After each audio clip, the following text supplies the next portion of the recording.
இயரிங்ஸ்னால் யாருக்கு தாங்க பிடிக்காது? அதுவும் ட்ரெஸ்ஸுக்கு மேட்சாக பேர் பண்ணி போட்டுட்டு போகிறதுக்கு மேக்ஸிமம் ஆஃப் பீப்புள் விரும்புவாங்க. இந்த கலெக்ஷன்ஸ் பார்த்திங்கன்னா மதுரை சரவணா செல்வரத்தினம்ல அவைலபிளாக இருக்குங்க. இங்கே இயரிங்ஸ் கலெக்ஷன் இருக்குது அப்படின்னு சொல்கிறத விட இயரிங்ஸ் கடல் இருக்குது அப்படின்னே சொல்லலாங்க. ஏன்னா எக்கச்சக்கமான கலெக்ஷன் வச்சுருந்தாங்க.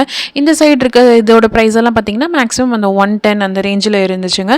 இவங்க அந்த ரேட்டுகள் ஏற்றாப்புல அந்த செட்டு ஃபுல்லாக அந்த சைடு ஃபுல்லாமே அந்த 110 வச்சுருந்தாங்க. தென் நெக்ஸ்ட்டு அடுத்த சைட் போனோன்னா அங்கிட்டு ரேட் வந்து வேறு மாதிரி ஒரே ப்ரைஸில் வச்சுருந்தாங்க. எல்லா விதமான அக்கேஷனுக்குமே போட்டுக்கிற மாதிரியான இயரிங்ஸ் வச்சுருந்தாங்கங்க. இப்போ காலேஜ்க்கு ஸ்கூலுக்கு அந்த மாதிரி போகும்போதெல்லாம் கொஞ்சம் ஷார்ட்டாக போடுற மாதிரி, ஏதாவது ஃபங்க்ஷன்னா கொஞ்சம் பெருசாக போடுற மாதிரி. இந்த இயரிங் 50 ஆனால் பார்த்திங்கன்னா டேமேஜாக இருந்துச்சு. அப்போது பார்த்திங்கன்னா இயரிங்ஸ் இந்த மாதிரி டேமேஜான ப்ராடக்ட்டுமே உள்ளுக்குள்ளே இருக்குங்க. நம்ம தான் நல்லா பார்த்து செக் பண்ணிவிட்டு வாங்கிக்கணும். இந்த இயரிங்ஸ் கலெக்ஷனோட பார்ட் 2 வீடியோ நான் நெக்ஸ்ட் அப்லோட் பண்ணுறேங்க. அதை பார்க்குறதுக்கு நம்ம சேனலை மறக்காமல் சப்ஸ்கிரைப் பண்ணிக்கோங்க. இந்த வீடியோ பிடிச்சிருந்தா லைக் பண்ணுங்கள். தென் உங்கள் ஃப்ரெண்ட்ஸ் அண்ட் ஃபேமிலிக்கு ஷேர் பண்ணுங்கள். தேங்க்யூ.